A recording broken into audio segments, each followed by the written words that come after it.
नमस्कार। प्रभु राम के व्यक्तित्व और जीवन को समझने के इस प्रयास में आपका स्वागत है। यह वार्तालाप श्रृंखला राम को जानने, समझने और मन में बसाने के लिए है। इसमें मैं योगिता पंत, अपने मार्गदर्शक एवं गुरु अनिल चावला जी के सम्मुख कुछ जिज्ञासाएं प्रकट करती हूँ और वे समाधान करते हैं। आइए इस वार्तालाप का आनंद लें। अनिल जी, बहुत-बहुत स्वागत है आपका। नमस्कार। अनिल जी, पिछली बार आपने बताया था कि वानर सेना ने समुद्र तट पर पड़ाव डाला था। वहाँ पर फिर वानर सेना ने क्या किया और राम जी की मनःस्थिति कैसी थी? देखिए, बहुत विशाल सेना थी। जी, उसमें करोड़ों वानर थे, रीछ थे। अब वहाँ रुक गए, जी, तो उस पड़ाव में सारी व्यवस्थाएँ करनी थीं। जी, हुँ, तो सेनापति नील जी, व्यवस्थाएँ करने में लग गए। उन्होंने हर यूथपति को, जी, हर दल के नेता को निर्देश दिए, तुम यहाँ रुकोगे, इस प्रकार भोजन करोगे, इस प्रकार अपना संचालन करोगे। जी, और साथ ही साथ फिर सुरक्षा का, जी, हर दल की सुरक्षा और सबकी एक सुरक्षा, सबकी सुरक्षा के लिए उन्होंने मैंद और द्विविद को जी, जिम्मेदारी सौंप दी। जी, इस तरह करके सब तरफ जो सुरक्षा का काम था, जी, वो सेना में जैसा होना चाहिए वैसे हो रहा था। जी, और राम और लक्ष्मण को भी एक स्थान दे दिया गया कि यहाँ आपका पड़ाव है, आप यहाँ निवास करेंगे। जी, तो वो लोग वहाँ बैठे थे। अब बैठ के जी, जब बैठे, तो राम को ये प्रतीत हो रहा कि बस ये सामने सागर है, उस तरफ मेरी प्रियतमा जी, सीता है। और इस विचार को सोचते हुए ही जी, वे शोक में डूबे जा रहे थे। लक्ष्मण से अपने भाई से कहने लगे जी, कि हे भ्राता, वो दिन कब आएगा जब मैं अपनी प्रियतमा से मिलूंगा, जब उस पतली कमर वाली से, सुमध्यमा से जी, मैं मिल पाऊंगा। उसकी एक एक बात याद करने लगे कि वो मेरी प्यारी कितनी कोमल है। वो कैसे उन राक्षसों के बीच में रहती होगी, जी, कैसे उसने इतना लंबा समय गुजार दिया। एकदम विलाप वाली स्थिति में आ गए जी, कि अरे वो तो शोक तो है ही, और मैंने सुना उपवास भी कर रही है, कुछ खा भी नहीं रही। जी, शोक और उपवास से तो और अधिक कमजोर हो गई होगी। उसका तो जीवन बहुत कठिन है। मैं तो सोच सोच के मेरा मन बैठा जा रहा है, मेरी हिम्मत टूटती जा रही है। जी, और ये सब तो चिंताएं हैं ही हैं, शोक है। और मेरी बहुत बड़ी चिंता ये है कि उसने, मेरी प्रियतमा ने 1 मास का समय दिया है, जी, और रोज दिन गुजरते जा रहे हैं। कहीं ऐसा ना हो कि हम थोड़ा सा देर हो जाए। तो इस तरह की वो चिंता में डूबे थे, बहुत रो भी रहे थे। जी। और लक्ष्मण उन्हें संभाल रहे थे। जी। अनिल जी, आपने राम जी की तो मनःस्थिति के बारे में बता दिया। उधर पे लंका में रावण के क्या हाल थे? अब जो लंका में जी, वीर हनुमान बहुत खलबली मचा आए थे, जी, आग लगा दी थी, जी, बहुत सारे प्रमुख राक्षसों को मार दिया था। स्वाभाविक है कि ये जो एक इतना बड़ा पराजय का मुंह देखा था जी, राक्षस राज रावण ने, जी, उससे वो विचलित तो हो गया था। अब जब विचलित हो गया, जी, तो उसने अपनी सभा बुलाई। सभी जो सभासद थे, मंत्री थे, पदाधिकारी थे, जी, सबको बुलाया जी, और फिर कहा कि देखिए, एक बड़ी विशेष परिस्थिति निर्मित हुई है। जी, ये एक वानर हमारी इस लंका में, जो कि इसकी सुरक्षा के ऊपर हमें बहुत गर्व होता था, जी, वो अकेला घुस गया। घुस के उसने सीता से भेंट भी कर ली। जी, चैत्य प्रासाद, जिसपे हमें बड़ा गर्व था, बड़ी ऊंची इमारत थी, जी, उस चैत्य प्रसाद को नष्ट कर दिया, बिल्कुल जमीन से मिला दिया। आग लगा दी, खत्म कर दिया। यहाँ पर हमारे जो बहुत प्रमुख राक्षस थे कई, जी, उनको मार दिया। और यहाँ लंका में भी अग्नि से या बाकी तरह से पूरी खलबली मचा के चला गया। जी, ये एक बड़ी विशेष परिस्थिति निर्मित हुई है। जी, इसमें मैं आप सबकी सलाह चाहता हूं। जी, शास्त्रों में लिखा है जी, कि विजय के मूल में अच्छी मंत्रणा होती है, अच्छी सलाह होती है। जी, जो भी निर्णय करने वाले होते हैं, जी, 3 प्रकार के होते हैं। अब आप देखिए, जब रावण सीता का अपहरण करने गया था, तब उसको ये सब बातें ध्यान नहीं आ रही थी। जी, शास्त्र में क्या लिखा है, मंत्रणा लेनी चाहिए, नहीं आ रही थी। जी, थोड़ी सी मार पड़ गई, जी, तब उसे धर्म की याद आ रही है और वो धर्म की बात कर रहा है, पर बात सही कर रहा है। जी, उसने कहा कि 3 प्रकार के निर्णय करने वाले होते हैं, और आज के युग में भी सही है। जी, ने कहा कि कुछ लोग, कुछ भी जो उत्तम निर्णय करने वाले होते हैं, कुछ भी करने के पहले समर्थ मित्रों से, जी, जो समझते हैं, बुद्धि रखते हैं, ज्ञान रखते हैं, जी, उनसे, बंधु बांधवों से, परिवार के लोग हैं जी, उनसे, और जो मेरे शुभ चिंतक हैं उन सब से सलाह करके, जी, और दैव यानी प्रकृति, परिवार की परिस्थितियां, विश्व का जो संचालन है उसका एक विचार करके जो जी, प्रयत्न करते हैं, ऐसे निर्णय करने वाले, ऐसे कार्य करने वाले उत्तम कहे गए हैं। कुछ लोग होते हैं जो अकेले ही बैठ के कर्तव्य का विचार करते हैं। जी, मैंने ये निर्णय कर लिया, जी, फिर अकेले ही बैठ के सोचते हैं कि ये धर्मानुसार है, ये धर्म के अनुसार नहीं है, जी, और अकेले ही काम करते हैं। आजकल जो एक खास करके वेस्टर्न कल्चर में जो सीईओ की जो एक छवि बनाई जाती है, वो इस प्रकार की बनाई जाती है कि वो खुद निर्णय ले, बड़ा डैशिंग हो, हर निर्णय ले ले, टीम वाला नहीं, जी, अकेला निर्णय लेने वाला। ऐसे आदमी को कहा गया, शास्त्रों में कहा गया कि वो मध्यम दर्जे का है। वो निर्णय तो ले रहा है, जी, लेकिन अकेला ले रहा है, सबकी सलाह लेके नहीं ले रहा। जी, और तीसरा, ऐसे जो कि गुण दोष का विचार नहीं करते, बस कूद पड़े, जी, दैव का भी आश्रय नहीं लेते, जी, और कार्य आरंभ करते हैं और फिर थोड़ी बहुत परेशानी आई कि छोड़ भी देते हैं। ऐसे लोग अधम होते हैं। जी, रावण समझा रहा है कि मैं उत्तम निर्णय लेने वाला हूं। जी, फिर वो कहता है कि मंत्रणा जो होती है, मंत्री जो सलाह देते हैं, वो भी 3 प्रकार की होती है। जी, एक होती है कि जब सब मंत्री मिलके जी, शास्त्रोक्त दृष्टि से कि शास्त्रों में धर्मानुसार क्या है, उस पे विचार करके एक मत हो जाते हैं, जी, वह उत्तम सलाह है। दूसरी कि भिन्न भिन्न मत है, लेकिन विचार विमर्श होता है, जी, और विचार विमर्श करके भिन्न मतों से एक मत पे आ जाते हैं।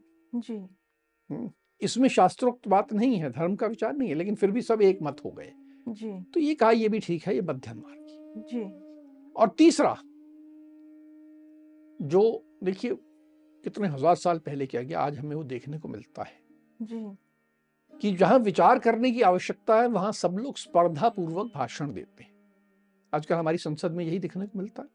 हर आदमी भाषण दे रहा है, विचार नहीं कर रहा। जी, हर आदमी भाषण दे रहा है और ये सिखा रहा है कि मैं कितना भाषण देने में पटु हूं। जी, तो जहां स्पर्धा पूर्वक भाषण दिया जाए, जी, और एक मत होने की बात नहीं है, वो तो जबरदस्ती करके एक मत कर लिया जाए, पर ये भावना नहीं है कि इस पर कल्याण हो, जी, तो इस प्रकार का जो निर्णय होता है, सलाह होती है, वो अधम होती है। रावण ने समझा कि देखिए आप लोग सब समझदार हैं, जी, और अब परिस्थितियां देखिए, हनुमान तो जो कर गया सो कर गया। मुझे जानकारी मिली है कि राम बहुत बड़ी सेना लेकर जी, लंका की तरफ बढ़ रहे हैं। जी, वे सागर तट तक पहुंच गए हैं। जी, अब उनके सामने केवल ये चुनौती है कि उन्हें सागर पार करना है। जी, और अब देखिए रावण कह रहा है कि मैं जहां तक समझता हूं जी, वे उससे सागर भी पार कर लेंगे, उनमें इतनी क्षमता है और वो यहां आ जाएंगे। जी, इसलिए ये परिस्थितियां बहुत विकट बन चुकी हैं। आप सब बुद्धिमान लोग हैं, मुझे इस पे सलाह दीजिए। जी। जब रावण ने इस प्रकार से पूछा, तो उनमें से किसी कोई सभापति ने कुछ कहा? देखिए, कुछ हजार साल पूर्व और आज में जी, बहुत समानता है। जब कोई नेता जी, सलाह मांगता है, और खास करके जिसने विचार विमर्श की परंपरा स्थापित ना की हो, जी, जो अपने अहंकार में डूबा रहता हो, जी, तो जो उसके सभासद होते हैं जी, वे भी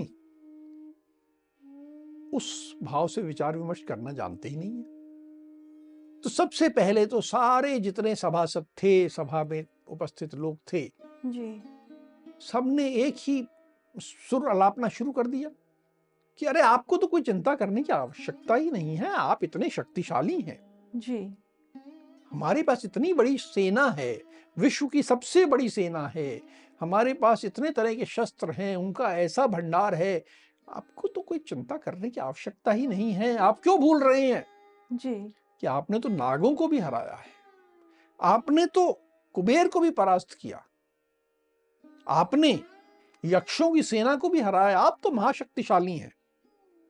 दानवराज मैं, जो इतना शक्तिशाली, जी, वो तो भयभीत होकर अपनी पुत्री आपको सौंप गया, वो आपकी पत्नी बनी हुई है आज।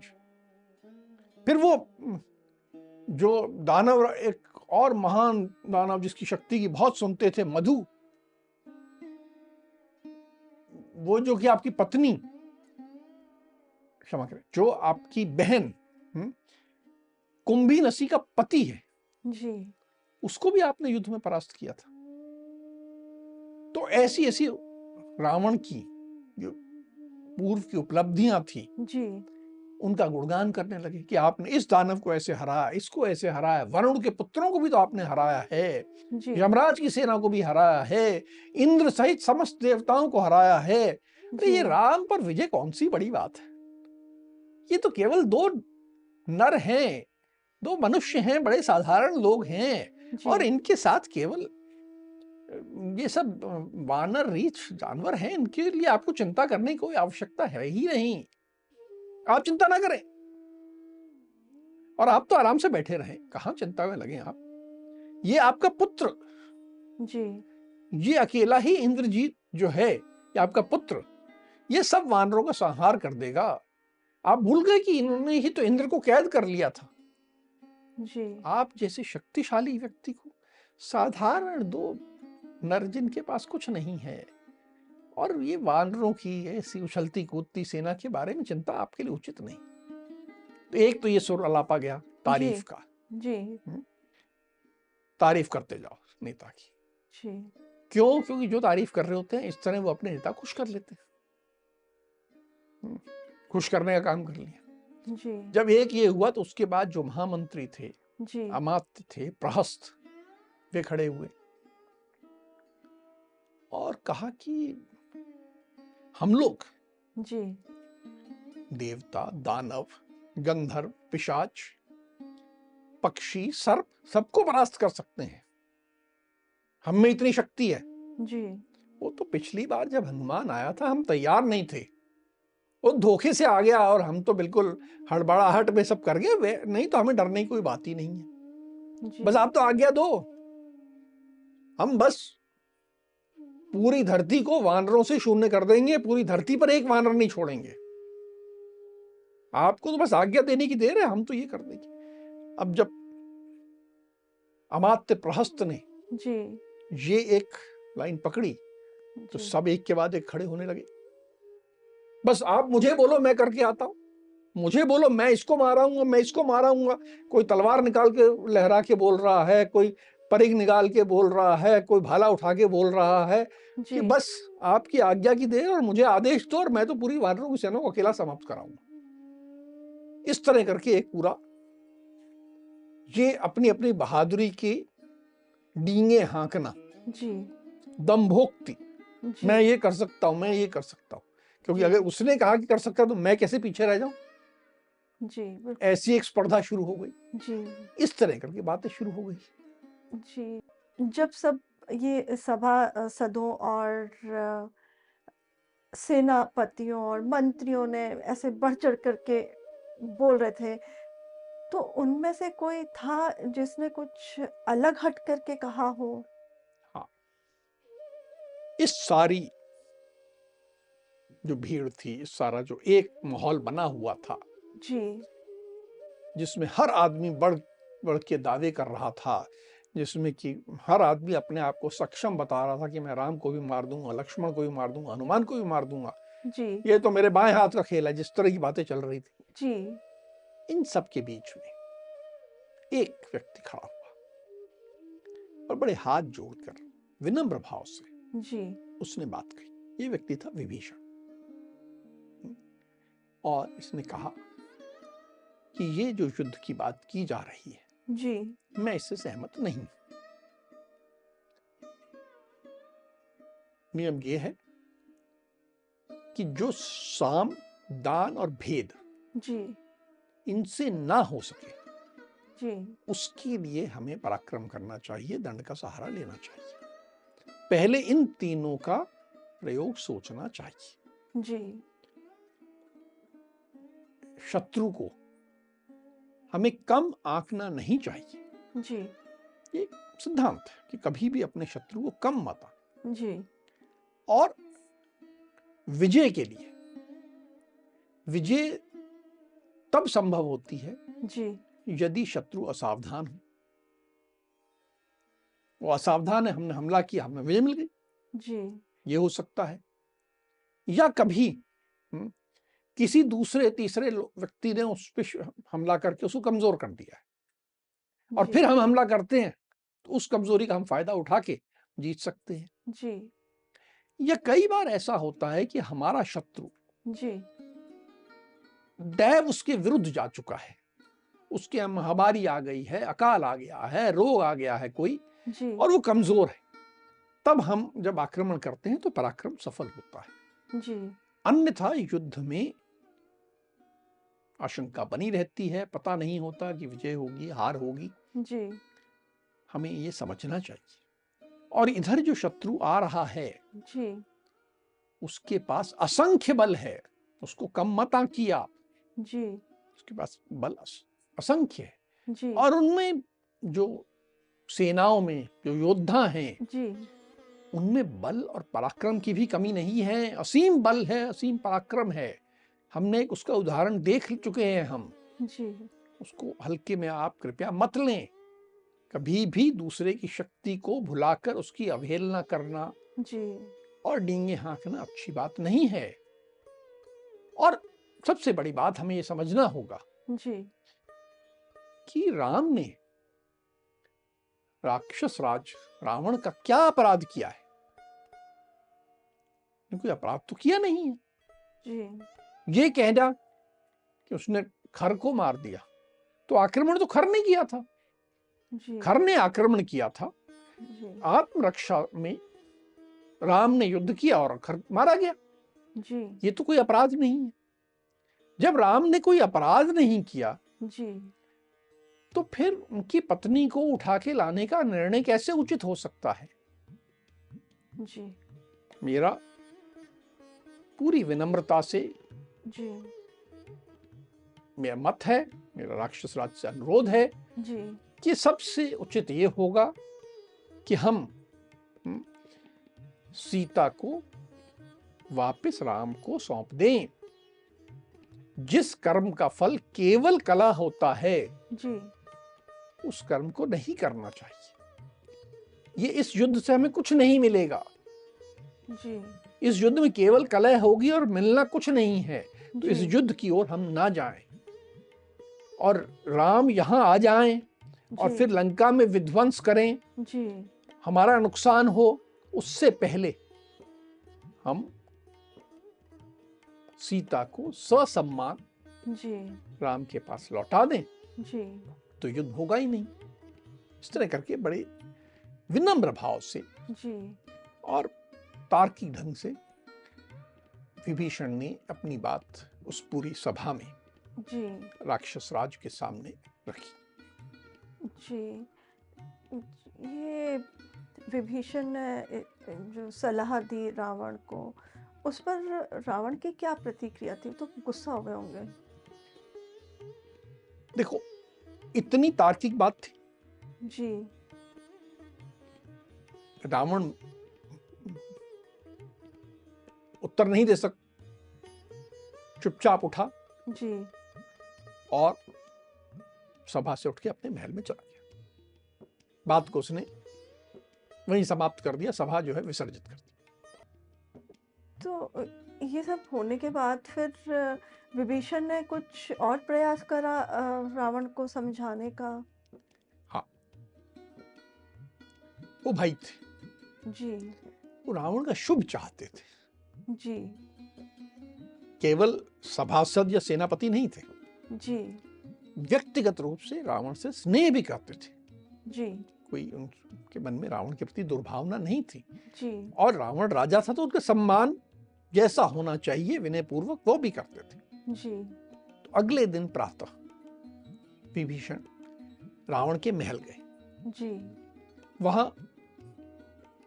अलग अलग गतिविधियां चल रही थी और बहुत चुने हुए कुछ खास मंत्री ही जी, रावण के बगल में बैठे थे, आसपास बैठे थे, मतलब लगभग एकांत था। जी, वहां पर जाके पूरा उन्होंने सम्मान दिया, जो परंपरागत रूप से राजा से मिलके प्रशंसा सूचक शब्द कहे जाते हैं, वो सब किए, प्रणाम किया, सब। कोई दुर्भावना नहीं है, कोई झगड़ा करने का भाव नहीं है, पूरे विनय से जी, गए और फिर कहा कि मैं यहाँ आया हूं, मैं आपको कुछ बताना चाहता हूं कि जब से सीता यहाँ आई हैं पिछले 10 माह से जी, बड़े अमंगलकारी अपशकुन हो रहे हैं। शायद आपको जानकारी नहीं हो, जी, पर मैं आपको बताना चाहता हूं कि बहुत अमंगलकारी अपशकुन हो रहे हैं। वो अमंगलकारी अपशकुन क्या हैं? जी, तो रसोई घरों में, जी, अग्निशालाओं में और वेद अध्ययन के जो स्थान हैं, जी, वहां पर सांप निकल रहे हैं। वहां तो सांप का कोई काम नहीं होता, जी, लेकिन अचानक वहां सांप निकल आता है। हवन सामग्री जी, रखते हैं और उसमें चींटियां पड़ जाती हैं, हवन सामग्री में चींटियां आ जाती हैं। गायों का दूध सूख गया है। गजराज, बड़े बड़े गजराज, बहुत विशाल, बहुत शक्तिशाली गजराज मद रहित हो गए हैं, अब उनमें जोश नहीं रहा। जी, वो जो उनमें जोश होता था वो समाप्त हो गया है। घोड़े, उनको अच्छी घास खिला देते हैं, जी, उसके बाद भी वो बड़े रोते हुए हिनहिनाते हैं, बड़ी दीनता पूर्वक हिनहिनाते हैं, प्रसन्न नहीं होते। गधे, ऊंट, खच्चर, जी, इनको बड़ी विचित्र बीमारियां हो गई हैं, इनके रोंगटे खड़े हो जाते हैं, इनके आंसू गिरते रहते हैं, जी, और कितनी भी चिकित्सा करो स्वस्थ नहीं होते। क्रूर कौवे झुंड के झुंड बनाकर ऊपर मंडराते रहते हैं और एक एक मकान पर बैठ जाते हैं, कांव कांव करते हैं, जिससे बड़ा मन दहल जाता है कि कुछ अपशकुन की भाव आता है। और केवल कौवे नहीं है, गिद्ध झुंड के झुंड आके मंडराते रहते हैं, फिर मकानों को बिल्कुल छूते हुए निकल जाते हैं। सियारने जी, नगर के समीप आकर बड़ा अमंगल सूचक शब्द कर रही हैं। मांसभक्षी पशु जी, लंका के फाटकों पर आकर चीत्कार कर रहे हैं। ये सब बहुत अपशकुन हो रहे हैं। मुझे ऐसा लगता है कि ये सब प्रकृति का संदेश है जी, कि ये जो आप सीता को लाए हैं ये अमंगलकारी है, और इसलिए मेरा आपसे अनुरोध है, प्रार्थना है जी, कि आप सीता को सकुशल राम को लौटा दीजिए। ये जो अपशकुन हो रहे हैं केवल आपके लिए नहीं हैं, जी, ये तो संपूर्ण जनता के लिए हैं, आपका अंतःपुर के लिए भी हैं, सब कुछ के लिए हैं। हम जी, विनाश सबका होगा। इस सब विनाश से बचने के लिए एक ही प्रायश्चित उपयुक्त है कि सीता को लौटा दिया जाए। ये सारी जो बातें हैं, जी, और कोई मंत्री तो आपसे कहेगा नहीं, कहते नहीं हैं, जी, डरते हैं, इतनी हिम्मत ही नहीं है। तो जी, इसलिए मैं व्यक्तिगत रूप से आपको कहने आया हूं, जी, आप इस पे यथोचित विचार करें जी। और जैसा उचित समझे वैसा करें। विभीषण की इन सारी बातों का फिर रावण ने क्या उत्तर दिया? रावण को बातें सुन के समझ तो आ रहा था जी, कि ये सब सत्य है, जी, लेकिन उसका खुद का अहंकार आड़े आ रहा था। जी, उसका जो काम भाव सीता के लिए जागृत हो गया था, वो आड़े आ रहा था। जी, उसको बुखार चढ़ गया, पूरा बदन जैसे ताप हो जाता है शरीर में, वैसा हो गया। लेकिन केवल इतना कहा कि विभीषण, तुम्हें भय दिखता होगा, मुझे तो नहीं दिखता। राम जो है सीता को कभी नहीं पा सकते। यदि इंद्र सहित सारे देवता भी जी, राम की सहायता को आ जाएं, जी, तो भी वो सब मेरे सामने नहीं टिक सकते। मैं बहुत शक्तिशाली हूं। बस इसी अहंकार भाव से जी, उन्होंने विभीषण को विदा किया। जी, वो सच्चाई स्वीकार नहीं कर रहे थे। विभीषण ने तो अपनी तरफ से बहुत धर्मानुकूल बात कही और जो भी बातें कही वो सब लंका के हित में ही थी। अब आगे और क्या होता है वो अगले प्रकरण में आपसे सुनेंगे। अब हम आज की चर्चा को यहीं विराम देते हैं। अगली कड़ी में राम और हनुमान के जीवन से जुड़े कुछ अनछुए पहलुओं के साथ हम दोनों फिर उपस्थित होंगे। राम राम। राम राम।